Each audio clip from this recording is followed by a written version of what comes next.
ମହାନ୍ତ ନ୍ୟୁଜ୍ରେ ଆପଣଙ୍କୁ ସ୍ୱାଗତ। ଆଜି 18 ଜୁଲାଇ ଗୁରୁବାର ମୁଁ ଆପଣଙ୍କ ପାଇଁ ନେଇ ଆସିଛି ଦେଶ ବିଦେଶର 30ଟି ମୁଖ୍ୟ ଖବର। ଆପଣଙ୍କୁ ଅନୁରୋଧ ଭିଡ଼ିଓକୁ ସମ୍ପୂର୍ଣ୍ଣ ଦେଖିବେ ଓ ଏହାକୁ ଲାଇକ୍ କରିବା ପାଇଁ ଭୁଲିବେ ନାହିଁ।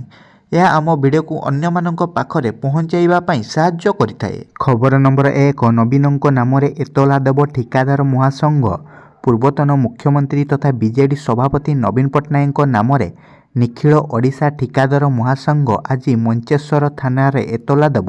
କେବଳ ନବୀନ ନୁହନ୍ତି, ତତ୍କାଳୀନ ମନ୍ତ୍ରୀ ଓ ସଚିବଙ୍କୁ ମିଶାଇ ମୋଟ 8 ଜଣଙ୍କ ନାମରେ ମିଥ୍ୟା ପ୍ରତିଶ୍ରୁତି ଓ ପ୍ରତାରଣା କରିବା ଅଭିଯୋଗରେ ଏତଲା ଦିଆଯିବ ବୋଲି ବୁଧବାର ମହାସଂଘର ସଭାପତି ପ୍ରଭାତ ଦାସ ଓ ସମ୍ପାଦକ ଭାଗ୍ୟଧର ଦାସ ସୂଚନା ଦେଇଛନ୍ତି। ଖବର ନମ୍ବର 2 ଉଚ୍ଚ ଶିକ୍ଷାନୁଷ୍ଠାନରେ ଜଙ୍କ ଫୁଡ୍ ମନା। ସରକାରୀ ହେଉ ଅଥବା ବେସରକାରୀ ବିଶ୍ୱବିଦ୍ୟାଳୟ କିମ୍ବା ଏହା ଅଧୀନସ୍ଥ ମହାବିଦ୍ୟାଳୟ କେଉଁଠି ବି ବିକ୍ରି ହୋଇପାରିବନି ଜଙ୍କ ଫୁଡ୍।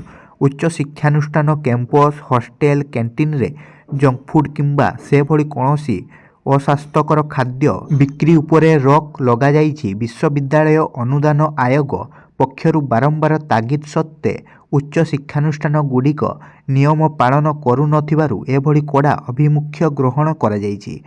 ଜଙ୍କ ଫୁଡ୍ ଖାଇବା ଦ୍ୱାରା ଛାତ୍ରଛାତ୍ରୀ ଭବିଷ୍ୟତରେ ଡାଇବେଟିସ୍, ବ୍ଲଡ୍ ପ୍ରେସର, ଡାଇସ୍ଲିପିଡେମିଆ ପରି ରୋଗରେ ଆକ୍ରାନ୍ତ ହେଉଛନ୍ତି। ତେଣୁ ନ୍ୟାସନାଲ ଆଡଭୋକେସି ଇନ୍ ପବ୍ଲିକ୍ ଇଣ୍ଟରେଷ୍ଟର ଅନୁରୋଧ କ୍ରମେ ୟୁଜିସି ଏଭଳି ନିଷ୍ପତ୍ତି ନେଇଛି।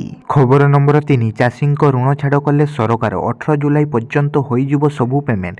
କୃଷକଙ୍କ ପାଇଁ ଖୁସି ଖବର। ତେଲେଙ୍ଗାନା ମୁଖ୍ୟମନ୍ତ୍ରୀ ରେବନ୍ତ ରେଡ୍ଡି 1 ଲକ୍ଷ ଟଙ୍କା ପର୍ଯ୍ୟନ୍ତ କୃଷି ଋଣ ଛାଡ଼ ଘୋଷଣା କରିଛନ୍ତି। ତେଲେଙ୍ଗାନା ସିଏମ୍ଓ ଦ୍ୱାରା କୁହାଯାଇଛି ଯେ କୃଷକମାନେ ନେଇଥିବା ଋଣ ବ୍ୟାଙ୍କକୁ ଜୁଲାଇ 18 ସୁଦ୍ଧା ଦିଆଯିବ। ସରକାର କହିଛନ୍ତି ଯେ ଯଦି ବ୍ୟାଙ୍କମାନେ ଋଣ ଛାଡ଼ ପାଇଁ ସରକାର ଦେଇଥିବା ଅର୍ଥକୁ ଅନ୍ୟ ଏକ ଆକାଉଣ୍ଟରେ ଜମା କରନ୍ତି ତେବେ କଠୋର କାର୍ଯ୍ୟାନୁଷ୍ଠାନ ଗ୍ରହଣ କରାଯିବ। ଏହା ପୂର୍ବରୁ ତେଲେଙ୍ଗାନା ସରକାର 2 ଲକ୍ଷ ଟଙ୍କା ପର୍ଯ୍ୟନ୍ତ ଫସଲ ଋଣ ଛାଡ଼ କରିବାକୁ ନିର୍ଦ୍ଦେଶ ଦେଇଥିଲେ।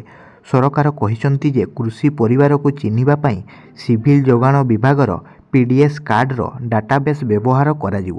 ଖବର ନମ୍ବର 4 ଆଜିଠୁ କଳା ବ୍ୟାଚ୍ ପିନ୍ଧି ପ୍ରତିବାଦ। ସମାଧାନ ନ ହେଲେ 24ରୁ ଆନ୍ଦୋଳନ। ଏସ୍ସିବି ମେଡିକାଲରେ ଘନେଇବାରେ ଲାଗିଛି ନର୍ସିଂ ଅଫିସର ଓ ହାଉସ୍ ସର୍ଜନଙ୍କ ବିବାଦ। ନର୍ସିଂ ଅଫିସରଙ୍କୁ ଦୁର୍ବ୍ୟବହାର ଅଭିଯୋଗରେ ଏସ୍ସିବି ଅଧୀକ୍ଷକଙ୍କ କାର୍ଯ୍ୟାଳୟ ଆଗରେ ପ୍ରତିବାଦ କରିବେ ନର୍ସିଂ ସଂଘ। ଆଜିଠୁ ପ୍ରତିବାଦ କରିବେ ନର୍ସିଂ ଅଫିସର। ଏନେଇ ଓଡ଼ିଶା ନର୍ସିଂ ସଂଘର ଏସ୍ସିବି ଶାଖା ସମ୍ପାଦିକା ସରୋଜିନୀ ଜେନା ସୂଚନା ଦେଇଛନ୍ତି। ସେ କହିଛନ୍ତି ଯେ ଆଜିଠୁ ସାରା ରାଜ୍ୟରେ କଳା ବ୍ୟାଚ୍ ପିନ୍ଧି ପ୍ରତିବାଦ କରିବେ ନର୍ସିଂ ଅଫିସର। 3 ଦିନ ପ୍ରତୀକାତ୍ମକ ଆନ୍ଦୋଳନ କରିବେ। ଉପୁଜୁଥିବା ବିବାଦର ଶୀଘ୍ର ସମାଧାନ ନ ହେଲେ 24ରୁ କାର୍ଯ୍ୟ ବନ୍ଦ ଆନ୍ଦୋଳନ କରିବେ ବୋଲି ଚେତାବନୀ ଦେଇଛନ୍ତି। ସେପଟେ ଆନ୍ଦୋଳନ ଯୋଗୁଁ ଏସ୍ସିବି ମେଡିକାଲରେ ରୋଗୀ ସେବା ବାଧାପ୍ରାପ୍ତ ହୋଇଛି। ନର୍ସିଂ ସଂଘର ଆନ୍ଦୋଳନକୁ ସମର୍ଥନ କରିଛନ୍ତି 3 ଡାକ୍ତର ସଂଘ। ଖବର ନମ୍ବର 5 ରାଜ୍ୟପାଳଙ୍କ ପୁଅକୁ ଗିରଫ ଦାବି କଲେ ସୁର। ଏସ୍ଏସ୍ଓ ବୈକୁଣ୍ଠ ପ୍ରଧାନଙ୍କୁ ମାଡ଼ ଘଟଣାରେ ରାଜ୍ୟ ସରକାରଙ୍କୁ କଡ଼ା ନିନ୍ଦା କରିଛନ୍ତି ବରିଷ୍ଠ ନେତା ସୁର ରାଉତରାୟ। 7 ତାରିଖରୁ ଘଟଣା ଘଟି ଅଭିଯୋଗ ହୋଇଥିଲେ ସୁଦ୍ଧା ବର୍ତ୍ତମାନ ଯାଏଁ ରାଜ୍ୟପାଳଙ୍କ ପୁଅ ଲଳିତ କୁମାରଙ୍କ ବିରୋଧରେ କୌଣସି କାର୍ଯ୍ୟାନୁଷ୍ଠାନ ଗ୍ରହଣ କରାଯାଇ ନଥିବାରୁ ସରକାରଙ୍କୁ ସମାଲୋଚନା କରିଛନ୍ତି ସୁର। ତୁରନ୍ତ ଅଭିଯୁକ୍ତଙ୍କୁ ଗିରଫ କରିବାକୁ ସେ ଦାବି କରିଛନ୍ତି। ସୁର ଗଣମାଧ୍ୟମକୁ କହିଛନ୍ତି ଯେ ଅଧିକାରୀ ଜଣଙ୍କୁ ରାଜ୍ୟପାଳଙ୍କ ପୁଅ ମାଡ଼ ମାରିଲେ ତାଙ୍କୁ ଗିରଫ ନ କରି ଓଲଟି ମାଡ଼ ଖାଇଥିବା ଅଧିକାରୀଙ୍କୁ ସରକାର ବଦଳି କରିଦେଲେ ଏ କି ପ୍ରକାର ନ୍ୟାୟ ବୋଲି ସୁର ପ୍ରଶ୍ନ କରିଛନ୍ତି। ଖବର ନମ୍ବର 6 ମଝି ସମୁଦ୍ରରେ ଜାହାଜ ବୁଡ଼ି 13 ଭାରତୀୟ ନିଖୋଜ। ଓମାନର ମଝି ସମୁଦ୍ରରେ ବୁଡ଼ିଲା ଜାହାଜ।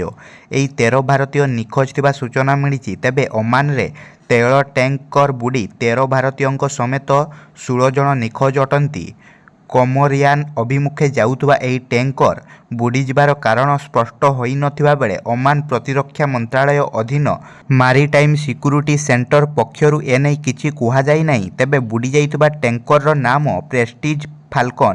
ସେଥିରେ 13 ଭାରତୀୟ ଓ 3 ଶ୍ରୀଲଙ୍କା ନାଗରିକ ଥିଲେ। ଓମାନର ପୋର୍ଟ ଟାଉନ୍ ଦୁଗମଠାରୁ 25 ନ୍ୟୁଟିକାଲ ମାଇଲ ଦୂରରେ ଏହି ଅଘଟଣ ଘଟିଛି। ସେଠାରେ ରେସ୍କ୍ୟୁ ଅପରେସନ ଜାରି ରହିଥିବା ସୂଚନା ମିଳିଛି। ତଥ୍ୟ ଅନୁସାରେ ତେଲ ଟ୍ୟାଙ୍କର ୟେମେନ ବନ୍ଦର ଆଡ଼କୁ ଯିବାବେଳେ ଦୁକମ ପାଖରେ ଓଲଟି ପଡ଼ିଥିଲା ଏହି ଜାହାଜ। ଖବର ନମ୍ବର 7 50 ବିଧାୟକଙ୍କୁ ଦାୟିତ୍ୱ ବାଣ୍ଟିଲେ ନବୀନ। ବିଧାନସଭାର ମୌସୁମୀ ଅଧିବେଶନରେ ବିଭିନ୍ନ ପ୍ରସଙ୍ଗରେ ସରକାରଙ୍କୁ ଘେରିବେ ବିରୋଧୀ। ସରକାରଙ୍କ ବିଭିନ୍ନ ବିଭାଗ ଉପରେ ନଜର ରଖିବାକୁ ଦାୟିତ୍ୱ ବାଣ୍ଟିଲେ ବିରୋଧୀ ଦଳ ନେତା ନବୀନ ପଟ୍ଟନାୟକ। ବିଧାନସଭାରେ ଦୃଢ଼ ତଥା ସକ୍ରିୟ ବିରୋଧୀ ଦଳ ଭାବରେ ଦାୟିତ୍ୱ ନିର୍ବାହ ପାଇଁ ନବୀନ ପଟ୍ଟନାୟକଙ୍କ ଯୋଜନା। ଓଡ଼ିଶାବାସୀଙ୍କ ସ୍ୱରକୁ ବିଧାନସଭାରେ ଦୃଢ଼ ଭାବେ ପ୍ରତିଧ୍ୱନିତ କରିବା ତଥା ଜନତାଙ୍କ ସ୍ୱାର୍ଥର ସୁରକ୍ଷା ପାଇଁ ସରକାରଙ୍କ ବିଭିନ୍ନ ବିଭାଗରେ କାର୍ଯ୍ୟକ୍ରମ ଉପରେ ନଜର ରଖିବେ ବିଜେଡି ବିଧାୟକ। ହଁ, ଆଉ 50 ଜଣ ବିଧାୟକଙ୍କ ନାଁ ଜାଣିବାକୁ ଚାହୁଁଛନ୍ତି ଯଦି ଡେସ୍କ୍ରିପସନରେ ଗୋଟିଏ ଲିଙ୍କ ଅଛି। ସେ ଲିଙ୍କଟି ହେଉଛି ମୋ ହ୍ୱାଟ୍ସଆପ୍ ଚ୍ୟାନେଲ। ମୋ ହ୍ୱାଟ୍ସଆପ୍ ଚ୍ୟାନେଲରେ ସେ 50 ଜଣ ବିଧାୟକଙ୍କର ନାଁ ମୁଁ ସେଠାରେ ଦେଇଦେଇଛି, ଆପଣମାନେ ଯାଇକି ଦେଖିପାରିବେ। ଖବର ନମ୍ବର 8, ପୁଣି ବଡ଼ ବିଭ୍ରାଟ। ଶ୍ରୀମନ୍ଦିର ଭିତର ଫଟୋ ଭାଇରାଲ। ଶ୍ରୀମନ୍ଦିର ଭିତର ଫଟୋ ଭାଇରାଲ ହୋଇଛି। ରାଜା ଶେଖର ନାମକ ଜଣେ ଯୁବକ ନିଜ ଫେସବୁକରେ ଫଟୋ ଅପଲୋଡ଼ କରିଥିବା ଜଣାପଡ଼ିଛି। ଶ୍ରୀମନ୍ଦିର ଭିତର ବେଡ଼ାର ନିଜର ସେଲ୍ଫି ଫଟୋ ନେଇ ଫଟୋ ଅପଲୋଡ଼ କରିଥିବା ଜଣାପଡ଼ିଛି। ଶ୍ରୀମନ୍ଦିର ଭିତରକୁ ମୋବାଇଲ ନେବା ଉପରେ କଟକଣା ଥିବାବେଳେ କିପରି ଏହି ଫଟୋ ଉଠିଲା ସେ ନେଇ ତଦନ୍ତ ଦାବି ହୋଇଛି। ଖବର ନମ୍ବର 9, ନୀତି ଆୟୋଗ କମିଟି ସଦସ୍ୟ ମନୋନୀତ ହେଲେ ଜୁଏଲ ଓରାମ। କେନ୍ଦ୍ର ଆଦିବାସୀ ବ୍ୟାପାର ମନ୍ତ୍ରୀ ଜୁଏଲ ଓରାମ ନୀତି ଆୟୋଗ କମିଟି ସଦସ୍ୟ ଭାବେ ମନୋନୀତ ହୋଇଛନ୍ତି। ଜୁଏଲ ସ୍ୱତନ୍ତ୍ର ଆମନ୍ତ୍ରିତ ସଦସ୍ୟ ଭାବେ ମନୋନୀତ ହୋଇଥିବା ସୂଚନା ମିଳିଛି। ତାଙ୍କ ସହ ନୀତିନ ଗଡ଼କରୀ, ଜେପି ନଡ୍ଡା, ଏଚଡି କୁମାରସ୍ୱାମୀ ସଦସ୍ୟ ଭାବେ ମନୋନୀତ ହୋଇଛନ୍ତି। ଖବର ନମ୍ବର 10, ଆମ ଓଡ଼ିଶା ନବୀନ ଓଡ଼ିଶା ଯୋଜନାରେ ପ୍ରତି ପଞ୍ଚାୟତକୁ ମିଳିଥିବା 50 ଲକ୍ଷ ଅନୁଦାନର ଖୋଳତାଡ଼ ହେବ ମନ୍ତ୍ରୀ। ଆମ ଓଡ଼ିଶା ନବୀନ ଓଡ଼ିଶା ଯୋଜନାରେ ପ୍ରତି ପଞ୍ଚାୟତକୁ ମିଳିଥିବା 50 ଲକ୍ଷ ଅନୁଦାନରେ ଖୋଳତାଡ଼ କରାଯିବ ବୋଲି ପଞ୍ଚାୟତ ରାଜ ମନ୍ତ୍ରୀ ରବି ନାୟକ କହିଛନ୍ତି। ସେ କହିଛନ୍ତି, କାର୍ଯ୍ୟାଦେଶ କିଏ କରାଉଥିଲା ତାହାର ତଥ୍ୟ ପଞ୍ଚାୟତ ରାଜ ବିଭାଗ ପାଖରେ ରହିବା କଥା, କିନ୍ତୁ ପଞ୍ଚାୟତ ରାଜ ବିଭାଗର ପ୍ରମୁଖ ସଚିବ ଏ ବାବଦରେ ଜାଣୁନଥିଲେ। ରାମ ଭରସାରେ ଏହି ଯୋଜନା ଚାଲୁଥିଲା। ଓଡ଼ିଶାରେ ବିଭିନ୍ନ ପଞ୍ଚାୟତରେ ଯେଉଁ କାମ ହେଉଥିଲା ତାହା ରାମ ଭରସାରେ ଚାଲିଥିଲା। କିଏ କରୁଛି, କେତେ କାମ ହେଉଛି ତାହାର କୌଣସି ତଥ୍ୟ ନଥିଲା। ତେଣୁ ଯେଉଁ ଅନିୟମିତତା ହୋଇଛି ତାହାର ଖୋଳତାଡ଼ କରି ଲୋକଲୋଚନକୁ ଆଣିବୁ ବୋଲି ସ୍ପଷ୍ଟ କରିଛନ୍ତି ମନ୍ତ୍ରୀ। ଗତ ନିର୍ବାଚନ ପୂର୍ବରୁ ଆମ ଓଡ଼ିଶା ନବୀନ ଓଡ଼ିଶା ଜରିଆରେ ପ୍ରତି ପଞ୍ଚାୟତକୁ 50 ଲକ୍ଷର ଅନୁଦାନ ଦେଇଥିଲେ ପୂର୍ବ ସରକାର। ଖବର ନମ୍ବର 11, 6000 କୁଇଣ୍ଟାଲ ଚାଉଳ ଚୋରି, ବିଜେପି ନେତା ଗିରଫ। ଚାଉଳ ଚୋରି ମାମଲାରେ କର୍ଣ୍ଣାଟକ ବିଜେପି ନେତା ମଣିକାନ୍ତ ରାଠୋରଙ୍କୁ ଗିରଫ କରାଯାଇଛି। ଏହି ବିଷୟ କର୍ଣ୍ଣାଟକ ସରକାରଙ୍କ ଅନ୍ୟ ଭାଗ୍ୟ ଯୋଜନା ସହିତ ଜଡ଼ିତ। ପୋଲିସ କାଲାବୁରାଗି ଶାହାପୁରରେ ଥିବା ତାଙ୍କ ବାସଭବନରୁ ବିଜେପି ନେତାଙ୍କୁ ଗିରଫ କରିଛି। ପଚରା ଉଚରା ପାଇଁ ପୋଲିସ ପୂର୍ବରୁ ମଣିକାନ୍ତଙ୍କୁ ଡକାଇଥିଲେ, କିନ୍ତୁ ବିଜେପି ନେତା ପଚରା ଉଚରା ପାଇଁ ପୋଲିସ ସମ୍ମୁଖରେ ହାଜର ହୋଇନଥିଲେ। ମଣିକାନ୍ତଙ୍କୁ 6077 କୁଇଣ୍ଟାଲ ଚାଉଳ ଚୋରି ମାମଲାରେ ଗିରଫ କରାଯାଇଛି। ଚୋରି ହୋଇଥିବା ଚାଉଳର ମୂଲ୍ୟ 2 କୋଟିରୁ ଅଧିକ ଥିଲା। ଏହି ଚାଉଳ ୟାଦଗିରି ଜିଲ୍ଲାର ଏକ ସରକାରୀ ଗୋଦାମରୁ ଚୋରି ହୋଇଯାଇଥିଲା। ଖବର ନମ୍ବର 12, ସରକାରୀ ଜମି ଜବରଦଖଲ କରି ନିର୍ମାଣ ହୋଇଥିବା କୋଠାଗୁଡ଼ିକୁ ଭଙ୍ଗାଯିବ। ରାଜସ୍ୱ ମନ୍ତ୍ରୀ ସୁରେଶ ପୂଜାରୀ ସରକାରୀ ଜମି ଜବରଦଖଲ କରି କୋଠା ନିର୍ମାଣ କରିଥିଲେ ବୁଲିବ ବୁଲଡୋଜର, ମାଟିରେ ମିଶିବ କୋଠା। ଜବରଦଖଲ ନେଇ ରାଜସ୍ୱ ମନ୍ତ୍ରୀ ସୁରେଶ ପୂଜାରୀ ଏଭଳି ପ୍ରତିକ୍ରିୟା ରଖିଛନ୍ତି। ସେ କହିଛନ୍ତି, 4 ଡେସିମିଲ ଜାଗାରେ କୁଡ଼ିଆ କରି ରହୁଥିବା ଗରିବ ଜବରଦଖଲକାରୀ ନୁହନ୍ତି। ଆଗରୁ ଖାଲି ଗରିବଙ୍କ ଘର ଭଙ୍ଗା ହେଉଥିଲା, ଏବେ ବଡ଼ ବଡ଼ିଆଙ୍କ ଭଙ୍ଗା ହେବ। ବଡ଼ ବଡ଼ ଲୋକଙ୍କ ମୁଖା ଖୋଲିବ। ଏଣୁ ସରକାରୀ ଜମି ଜବରଦଖଲ କରି ନିର୍ମାଣ ହୋଇଥିବା କୋଠାଗୁଡ଼ିକୁ ଭଙ୍ଗାଯିବ। ବଡ଼ ବଡ଼ିଆଙ୍କ ଜବରଦଖଲ କୋଠାରେ ବୁଲଡୋଜର ବୁଲିବ। ଅଧିକ ଜାଗା ଜବରଦଖଲ କରି ଅଟ୍ଟାଳିକା ନିର୍ମାଣ କରିଥିଲେ ବି ତାକୁ ଏଥିରୁ ବାଦ୍ ଦିଆଯିବ ନାହିଁ। ଖବର ନମ୍ବର 13, ଅନ୍ୟ ମହିଳାଙ୍କ ସହିତ ବ୍ୟସ୍ତ ଥିଲେ ସ୍ୱାମୀ। ଇନଷ୍ଟାଗ୍ରାମରେ ତଲାକ କହିଲେ ଦୁବାଇ ରାଜକୁମାରୀ। ଦୁବାଇ ଶାସକ ତଥା UAE ପ୍ରଧାନମନ୍ତ୍ରୀ ମହମ୍ମଦ ବିନ୍ ରସିଦ ଅଲ ମୁକତୁମଙ୍କ ଝିଅ ଶେଖ ମୋହରା ଇନଷ୍ଟାଗ୍ରାମରେ ଛାଡ଼ପତ୍ର ଘୋଷଣା କରିଛନ୍ତି। 2 ମାସ ପୂର୍ବରୁ ସେ ଏକ କନ୍ୟା ସନ୍ତାନ ଜନ୍ମ ଦେଇଥିଲେ। ଶେଖ ମୋହରା ଇନଷ୍ଟାଗ୍ରାମରେ ସ୍ୱାମୀ Sheikh Mana bin Mohammed bin Rashid ବିନ୍ଙ୍କୁ ଛାଡ଼ପତ୍ର ଦେଇ କହିଛନ୍ତି, ପ୍ରିୟ ସ୍ୱାମୀ, ଯେପରିକି ଆପଣ ଅନ୍ୟ ଲୋକଙ୍କ ସହିତ ବ୍ୟସ୍ତ ଥିବେ, ମୁଁ ଆପଣଙ୍କୁ ଛାଡ଼ପତ୍ର ଦେଉଛି। ନିଜର ଧ୍ୟାନ ରଖିବେ। ତୁମର ପୂର୍ବପତ୍ନୀ। ଖବର ନମ୍ବର 14, ଆସନ୍ତା 22ରୁ ପାଳନ ହେବ ଶିକ୍ଷା ସପ୍ତାହ। ଆୟୋଜିତ ହେବ ବିଭିନ୍ନ କାର୍ଯ୍ୟକ୍ରମ। ନୂତନ ଜାତୀୟ ଶିକ୍ଷାନୀତିକୁ ପୂରିଲା 4 ବର୍ଷ। ଏହି ଅବସରରେ ସବୁ ସ୍କୁଲରେ ପାଳନ ହେବ ଶିକ୍ଷା ସପ୍ତାହ। ରାଜ୍ୟରେ 22ରୁ 28 ଯାଏଁ ଶିକ୍ଷା ସପ୍ତାହ ପାଳନ ହେବ। ଜୁଲାଇ 22 ତାରିଖରେ ଶିକ୍ଷା ସମାର୍ଗୀ ଦିବସ ପାଳନ କରାଯିବ। ଜୁଲାଇ 23ରେ APLN, ଜୁଲାଇ 24ରେ କ୍ରୀଡ଼ା, जुलाई 25 रे सांस्कृतिक दिवस होब। जुलाई 28 तारिख जाए स्कूल मानकर विभिन्न कार्यक्रम पालन होब। खबर नंबर 15 आज खोलिब रत्नभंडार जारी है कटकणा सकाळ 8टारू सिंहद्वार छाड़ी बंद रहिब आउ 3 द्वार। आज खोलिब श्रीमंदिर रत्नभंडार गुरुवार पुणी थे भितर भंडार खोल जाए जांच कर एने समस्त प्रस्तुति शेष होईची। तेबे भितर रत्नभंडार रत्न स्थानांतर और मरामती प्रसंग नहीं श्रीमंदिर मुख्य प्रशासक अरविंद पाढ़ी बड़ बयान देइछंती। भंडार खोला हेबा पूर्व मंदिर रे प्रवेश नहीं विभिन्न कटकणा जारी करिसेंती श्रीमंदिर प्रशासक।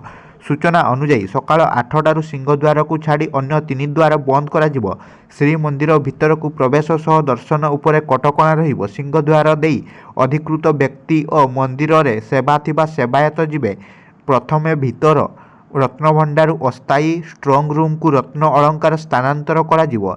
स्थानांतर परे आनुषंगिक प्रक्रिया सारी एएसआई को रत्नभंडार हस्तांतर करा जिवो। एएसआई केते दिन भितर मरामती सारिबो एने आलोचना होई निर्धारण करा जिवो। खबर नंबर 16 राज्य योजना बोर्ड भंग कले मुख्यमंत्री। राज्य में भाजपा क्षमता को फेरिया परे पूर्व सरकार रे गठन होइतिबा योजना बोर्ड को भंग करिसेंती मुख्यमंत्री मोहन चरण माझी। पूर्व बीजेडी सरकार गठन करितिबा राज्य योजना बोर्ड रे मुख्यमंत्री एहार सभापति थिबा बेले बीजेडी दलर वरिष्ठ नेता मानकु एहार उपसभापति तथा सदस्य भाव में नियुक्त करा जायतिला। तेबे एही कमिटी अनेक वर्ष धरी केबे बैठक करि नाहंती। खबर नंबर 17 रथ उपरे मोबाइल फोन व्यवहारकारी सेवकों विरोध में हेब कार्यानुष्ठान।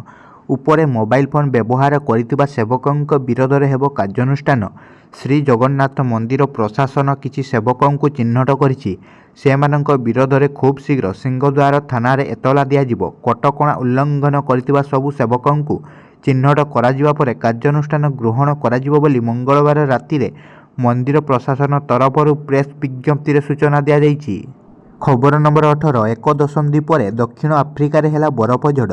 एक दशंधिरु अधिक समय पर दक्षिण आफ्रिकार सबुठारु बड़ सहर जोहान्सबर्ग रे सोमवार दिन आश्चर्यजनक भावे बरफ झड़ देखिया पाई मिलितिला एवं एते वर्षर व्यवधान पर बरफ झड़ देखि आफ्रिकार लोक माने उत्साहित होई पड़ितिले। दक्षिण आफ्रिकार जोहान्सबर्ग रे शेषथर बरफ झड़ 2012 मसीह देखिया पाई मिलितिला। खबर नंबर 19 एणिकी घरे बसी मद ऑर्डर 10 मिनिट रे पहुंचिबो मद सांग को चाखणा।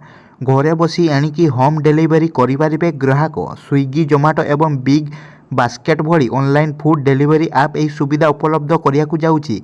ऑर्डर करिवार मात्र 10 मिनिट भितर ग्राहकों घरे पहुंचिबो मद। ग्राहकों डिमांड को नजर रे रखी मद एवं चाखणार होम डिलीवरी करिवा नै चर्चा होउची।